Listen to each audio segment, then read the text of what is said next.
ఈ site visit అనేటటువంటి నిబంధన ఏదైతే ఉందో కంపల్సరీ సైట్ విజిట్, దానికి అధికారులు అటెస్టేషన్ చేయాలనే నిబంధన ఏదైతే ఉందో అది అంతకుముందు సింగరేణిలో వేరే వాటికి ఉండే.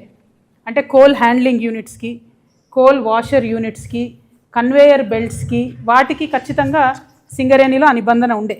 కానీ ఓబీకి లేకుండే. వీళ్ళు వచ్చిన తర్వాత ఓబీకి కూడా పెట్టిండ్రు. సో అది 100% కాంగ్రెస్ వాళ్ళు తప్పు చేసిరు. నిబంధన పెట్టడం, గ్లోబల్ టెండర్ అయితే పెద్ద పెద్ద వాళ్ళు ఫేస్లెస్గా టెండర్ జరగాలనే ఉద్దేశంతో ఈ సిస్టమ్ పెడితే తెలవాలి కాబట్టి వాళ్ళని తెలుసుకోవడం తప్పు చేసి డెఫినెట్గా ఆ విషయంలో ఎక్స్పోజ్ చేయడం మంచిదే బీఆర్ఎస్ ప్రతిపక్షంగా. కానీ అబద్ధాలు చెప్ప అంతకుముందు ఎన్నడూ కూడా టెండర్లలో ఎక్సెస్ పోలేదు అనడం చాలా.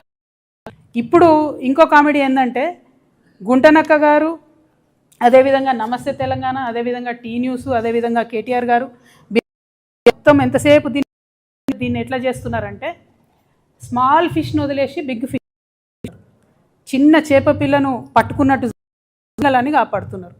ఈ విషయం అంతా సృజన్ రెడ్డి అనేటోడు సీఎం బామ్మర్ది కాబట్టి ఈయనకు టెండర్లు వచ్చినాయి కాబట్టి ఈయన కోసం ఇదంతా చేస్తున్నారని. వాస్తవానికి ఏంటంటే నయని అనేటటువంటిది పెద్ద తిమింగలం మెగా కృష్ణారెడ్డి గారి కోసం, అది 25,000 కోట్ల అనేది. ఈ సృజన్ రెడ్డి అనే చిన్న చేప పిల్లకు 50 కోట్ల. సో ఈ 250 కోట్ల ప్రాజెక్ట్ పెద్ద తిమింగలాన్ని వదిలిపెట్టాలని గుంటనక్క తీవ్రంగా చేస్తున్నారు. ఇక్కడ అంటే ఫస్ట్ నుంచి కూడా గారికి ఈ సృజన్ రెడ్డి ఇచ్చిందే, ఈ సృజన్ రెడ్డి అంటోనికి టెండర్ ఇచ్చిందే, ఈ సృజన్ రెడ్డి అంటోని కాంట్రాక్ట్ గుంటనక్క. ఆయన సృజన్ రెడ్డికి మొదటి కాంట్రాక్ట్ వస్తుంది. ఇదే సింగరేణి వచ్చినాయి బొగ్గు గనులు బీఆర్ఎస్ హయాంలో. అప్పుడు సృజన్ రెడ్డి రేవంత్ రెడ్డి బావమరదని. ఇవాళ నేనేమంటున్నా, ఎక్స్పోజ్ చేస్తున్నారు. కార్మికుల కోసం చేస్తురా, సింగరేణి సంస్థను కాపాడడం కోసం చేస్తురా, నిరోధించడానికి లేకపోతే కాపాడడానికి. ఆ విషయం ఇవాళ ప్రజల వద్ద నేను స్పష్టంగా చెప్పదలుచున్నా. ఇంకొక మాట ఈ గుంటనక్క ఏమంటారు, ఎంత దారుణం అంటే it is an insult to entire Dalit community. I'm telling you. బట్టి విక్రమార్క గారికి నేను లెటర్ రాయను, కిషన్ రెడ్డి గారికి రాస్తాను. బట్టి విక్రమార్క గారు power minister, he has every power in his hand to cancel the tender. ఆయన చేసిండు కూడా నేను టెండర్ క్యాన్సిల్. మరి మీకేమైంది లెటర్ రాయడానికి? ప్రధాన ప్రతిపక్షానికి ఉప ముఖ్యమంత్రి గారు, పవర్ మినిస్టరు, అట్లీస్ట్ మీరు రాయాలి కదా లెటర్. మేము అడుగుతూ ఉన్నాం, మేమేం డిమాండ్ చేస్తున్నామంటే అసలు ఈ ఎండిఓ సిస్టమ్ ఉండకూడదు. ఎండిఓ అంటే సులభంగా ఏంటంటే సింగరేణికి ఆల్రెడీ ఉన్న బొగ్గు గనికి కంప్లీట్గా లీజ్ ఇచ్చేటటువంటి వ్యవహారం. అంటే మట్టి వాళ్ళే తీసుకుంటారు, బొగ్గు వాళ్ళే తీసుకుంటారు, తీసుకున్న బొగ్గును కూడా వాళ్ళే అమ్ముకుంటారు. అట్లా కాకుండా సింగరేణికి మొత్తం ఇప్పటివరకు 19 ఓపెన్ కాస్ట్ మైన్లు ఉంటాయి, 22 అండర్ గ్రౌండ్ మైన్లు ఉంటాయి. ఈ 19 ఓపెన్ కాస్ట్ మైన్లలో వచ్చే లాభంతోనే 22 అండర్ గ్రౌండ్ మైన్లో అత్యవసరంగా వచ్చేటటువంటి లాభాలను సస్టైన్ చేస్తూ కంపెనీని నిలబెట్టుకుంటూ కార్మికులను కాపాడుకుంటూ ముందుకు పోతుంటారు.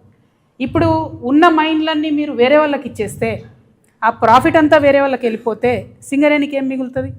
ఇవాళ మేము చెప్తా ఉన్నాం, మార్చిలో కూడా సింగరేణికి జీతాలు ఇవ్వడానికి డబ్బులు లేవు. ఎందుకంటే అంతకుముందు బీఆర్ఎస్ గవర్నమెంట్లో 25,000 కోట్ల అప్పు ఉంది జన్కో అని చెప్పి మొత్తుకునేది రేవంత్ రెడ్డి గారు సీఎం గారు. ఇవాళ దాదాపు 50,000 కోట్ల అప్పు ఉంది సింగరేణికి. జెన్కో నుండి రావాల్సింది, ట్రాన్స్కో నుంచి రావాల్సిన లెక్క పెడితే అవి ఇస్తలేరు. ఇవ్వకపోతే ఏం చేస్తుంది? సింగరేణి జీతాలు ఇవ్వాల్సిన ప్రతిసారి కూడా బ్యాంకుకు పోయి అప్పు తెచ్చుకుంటాం, మళ్ళీ దానికి మిత్తి కట్టాలి, మళ్ళీ నెక్స్ట్ మంత్ జీతాలకు మళ్ళీ పోవాలి, మళ్ళీ అది బర్డెన్ అవుతుంది. సో అల్టిమేట్గా ఆల్రెడీ నష్టాలలో ఉన్న సంస్థను పూర్తిగా కిల్ చేసేటటువంటి ప్రయత్నం తప్పితే ఇది సింగరేణికి కానీ, సింగరేణి కార్మికులకు కానీ, తెలంగాణకు కానీ లాభమయ్యే అంశం కాదు. మేము తెలంగాణ జాగృతి తరఫున బట్టి విక్రమార్క గారికి ఉత్తరం రాస్తూ ఉన్నాం. ఎండిఓ సిస్టమ్ దయచేసి రద్దు చేయండి. మీరు ఆల్రెడీ 9 టెండర్స్ రద్దు చేసిండ్రు. Let Singareni do it's open cast in 9. ఎందుకు చేయలేం మనం? అక్కడెక్కడో రాజస్థాన్లో పోయి పవర్ ప్లాంట్ పెడతారు, ఇంకెక్కడో గుజరాత్లో పోయి ఇంకో ప్లాంట్ పెడతారు. ఒరిస్సాకు పోయి మీరు చేయండి ఓపెన్ కాస్ట్, ఎందుకు చేయరు? ఇప్పుడు ఈ ప్రైవేట్ కాంట్రాక్టర్ కూడా పోవాల్సిందే కదా. మీరు ఒరిస్సాకు పోయి ఓపెన్ కాస్ట్ చేస్తే అక్కడ వచ్చే ఉద్యోగం వచ్చే పిల్లాడు మనోడు వస్తాడు, తెలంగాణ వాడుకు 2 లక్షల రూపాయలు వస్తుంది, జీతాలు వస్తాయి, లాభాలలో వాటా వస్తుంది. ఆ లాభం 25,000 కోట్ల లాభం సింగరేణికి యాడ్ అవుతుంది. నా కార్మికుడికి ఆ లాభాలలో వాటా వస్తుంది. ఎండిఓ విధానం రద్దు చేయాలి. ఇదివరకు బీఆర్ఎస్ గవర్నమెంట్లో తాడిచెర్ల బ్లాక్ 1ని ఎండిఓ కింద ఏఎంఆర్ అనే కంపెనీకి ఇచ్చిండ్రు. ఇస్తే ఇప్పుడు అందులో లాభాలలో ఏ వాటా కూడా మనకు రాదు కదా.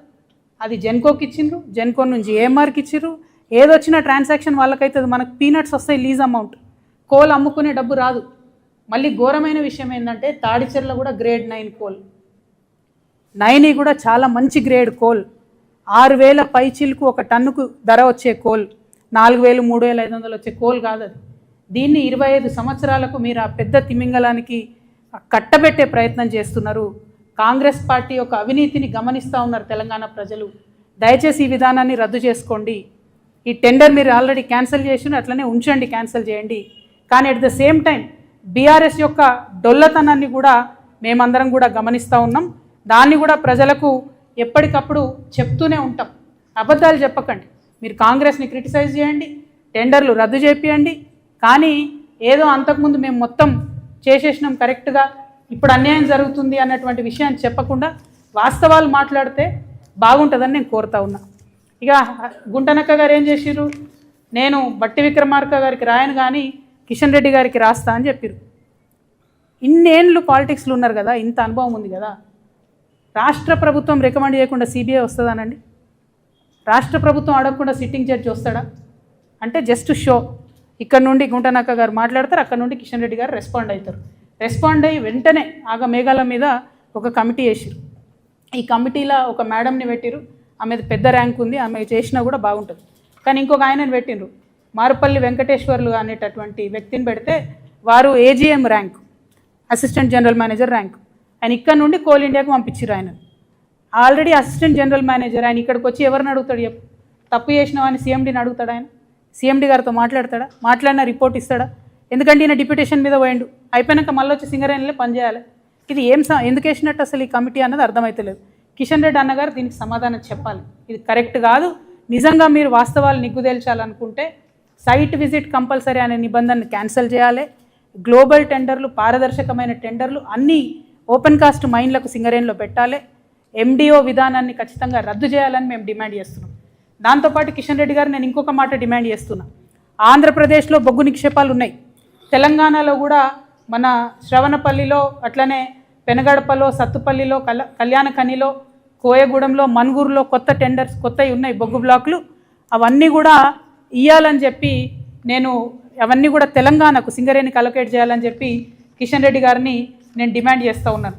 మీరు అది చేయకుండా మేమేదో మైనారిటీ స్టేక్ హోల్డర్సు, మాకు సింగరేణిలో ఏం చేయడానికి లేదు కాబట్టి ఏదో మేము పాపం చూసుకుంటా నిల్చుంటున్నామని చెప్పి చెప్పడం కరెక్ట్ కాదు. కోల్ ఇండియాలో ఉన్న అనేక విధానాలను కోల్ ఇండియా కన్నా బెటర్గా మరి కార్మికుల విషయంలో పర్టికులర్గా సింగరేణిలో మేము ప్రయత్నం చేసి ఇప్పించుకోవడం జరిగింది. కాబట్టి కిషన్ రెడ్డి గారు మరి ఖచ్చితంగా కార్మికుల సంక్షేమం కోసం కూడా మాట్లాడాలి. త్వరలోనే సింగరేణిలో ఎన్నికలు కూడా రాబోతూ ఉన్నాయి. మరి అధునాతమైనటువంటి ఫార్మసీలో మందులు కావచ్చు, హాస్పిటల్స్ మంచిగా చేయడం కావచ్చు, పెండింగ్ ఉన్నటువంటి ఆఫీసర్స్ బిల్లులు కావచ్చు, పెండింగ్ ఉన్నటువంటి కార్మికుల బిల్లులు కావచ్చు, పెండింగ్ ఉన్నటువంటి రిక్రూట్మెంట్స్ కావచ్చు, ఇవన్నీ కూడా మరి కిషన్ రెడ్డి గారి దగ్గరుండి ప్రయత్నం చేసి సింగరేణి కార్మికులకు ఇప్పియాలని కూడా నేను కోరుతా ఉన్నాను. మరి ఒకటి కాదు, రెండు కాదు, బీఆర్ఎస్ హయాంలో కూడా ఇదే నిబంధన వేరే వేరే డాక్యుమెంట్స్లో ఉండే అని చెప్పడానికి ఇవన్నీ సింగరేణివే, వేరే వేరే కాదు, ఇవన్నీ ఉన్నాయి. ఇవన్నీ దాచిపెట్టి మరి బీఆర్ఎస్ పార్టీ మాట్లాడడం అన్నది కరెక్ట్ కాదు.